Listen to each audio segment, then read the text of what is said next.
এখন আমি আছি হচ্ছে নাটোর রাজবাড়ির সামনে। তো এখানে কাউন্টার আছে সামনে, কাউন্টার থেকে টিকিট নিতে হবে। তো কাউন্টার থেকে টিকিট নেওয়ার পরে আমরা হচ্ছে ভিতরে যাব, আর সাইকেল নিয়েই ঢোকা যাবে, ওনারা বলছে সাইকেল নিয়ে ঢোকা যাবে। সো চলেন টিকিটটা নেই, দেন তারপরে ভিতরে যাবো, বাকি কথাবার্তা হচ্ছে। ভাই টিকিট কত?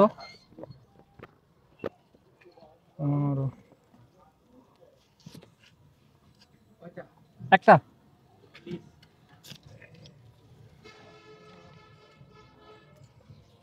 Ticket in our hand. এখন সাইকেলটা নিয়ে ভিতরে ঢুকে পড়বো। ওকে, এই যে এই পাশে যেটা দেখতেছেন এটা হচ্ছে রাজবাড়ি, আর রাজবাড়ির সাথে আরো অনেক, এই যে এটা হচ্ছে বৈঠকখানা, অ্যান্ড ঠিক সামনে এটা হচ্ছে মন্দির। মন্দিরের ভিতরে আমি আপনাদেরকে দেখাবো, তার আগে আমি আপনাদেরকে এই রাজবাড়ির ওই পাশ থেকে একটু দেখায় নিয়ে আসি আগে। সো এখন যে রাজবাড়িতে আছি, এই রাজবাড়িটা নির্মাণ হয়েছিল হচ্ছে উইকিপিডিয়া অনুসারে 1706 থেকে 1710 সালের মধ্যে আর কি। এটা টোটাল নির্মাণ কাজ সম্পন্ন করা হয়। এখন যেখানে আছে এটা হচ্ছে রানী ভবন, অ্যান্ড রানীর যে জায়গা, থাকার জায়গা ছিল সেটা, বাট এই পাশে আরও অনেক জায়গা আছে। তো টোটাল এই রাজবাড়ির টোটাল এরিয়াটা হচ্ছে আপনার মোট 120 একর, ছোট বড় মিলায় সব মিলায় প্রায় 8টার মতো বিল্ডিং আছে। এই টোটাল এরিয়াটা হচ্ছে আপনার দুই ভাগে বিভক্ত। একটা হচ্ছে এই পাশে হচ্ছে এটা হচ্ছে বড় তরফ, আর ঠিক ওই পাশে একটা আছে, ওটা হচ্ছে ছোট তরফ। তো আমি আপনাদেরকে ছোট তরফ দেখাবো। এখন আমরা আছি যেটা, সেটা হচ্ছে বড় তরফের মাঝখানে। আমি আপনাদেরকে একটু ভিতরে যায় দেখাই, এগুলোর ভিতরে যায় দেখাই। এখন আছি হচ্ছে একদম ভেতরে, ঠিক ওই পাশে আমার সাইকেল রাখা। আর আপনারা যে এই যে ছোট ছোট কুটিরের মতো দেখতে পাচ্ছেন, এই যে এইগুলা হয়তো বা এখানে ওই যে আগেকার সময়ে তো কারেন্ট ছিল না এখানে, হয়তো বা তারা আগুন, মোমবাতি বা এরকম কিছু একটা লণ্ঠন জ্বালায় রাখতো ঘরে আলোকিত করার জন্য। অ্যান্ড উপরে ছাদ হিসেবে হয়তো কোনো এক সময় এদিক দিয়ে এই যে গ্যাপগুলো আছে, এদিক দিয়ে কিছু একটা ছিল, এখন কিছুই নাই দেখতে পাচ্ছি। আর যারা মনে করতেছেন যে রাজবাড়িতে ঘুরতে আসবেন কিনা, এটা একটা সুন্দর জায়গা, আসতে পারেন। পুরাতন ইতিহাস সম্পর্কে কিছু ধারণা যদি নিতে চান তাহলে অবশ্যই আসতে পারেন, অ্যান্ড যথেষ্ট সুন্দর একটা জায়গা এটা। পেছনে হচ্ছে মেন বড় তরফ যেটা, আর এইটা হচ্ছে আমার ডানে যেটা, এটা হচ্ছে মন্দির।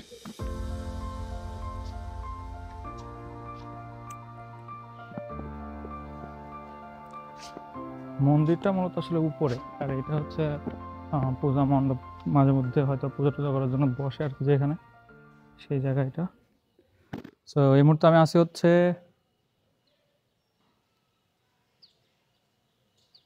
মন্দিরের নাম কি আন্টি, মন্দিরের নাম কি? আচ্ছা আচ্ছা, শ্রী শ্রী শ্যাম সুন্দর মন্দির। তো এখানে দান বক্স রাখছে আর মন্দিরের সংস্কারের জন্য। তো স্বাভাবিক, প্রত্যেকটা জিনিসেরই রক্ষণাবেক্ষণ প্রয়োজন আছে, আদারওয়াইজ যে কোনো জিনিসই খুব দ্রুত নষ্ট হয়ে যায়, থাকে না। সো এখন বড় তরফ থেকে বের হয়ে ছোট তরফের দিকে যাব। আর আমি সাইকেল রেখে আসছি গেটে, সাইকেল থাকলে হয়, কারণ যে কোনো জায়গায় গেলে আমার সবথেকে বড় টেনশনের ব্যাপার হয় হচ্ছে আমার সাইকেল। কারণ I always scare about my cycle হারাই গেলে শেষ।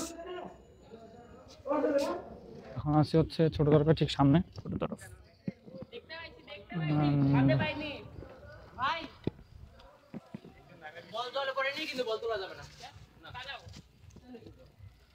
এটা হচ্ছে ছোট তরফ রাজপ্রাসাদ, অ্যান্ড এটার ভেতরে যাওয়ার সুযোগ নাই, এখানেও সুযোগ নেই, ওই পাশেও সুযোগ নাই। এখানে লিখছে শালীনতা বজায় রাখুন, ইয়েস। সো এখন আছে হচ্ছে আমি বাগানের মধ্যে, অ্যান্ড এইখানে অন্য সব দিনের মতো আজকে বোধহয় খুব একটা মানুষজনের আনাগোনা নাই। আর এখন আসছি আমি হচ্ছে ছোটো তরফের এই পাশে, আর ঠিক আমার এই পাশে হচ্ছে গেট, আর ওই পাশ দিয়ে হচ্ছে বেরোয় চলে যেতে হবে। সো এখন অলরেডি আমাদের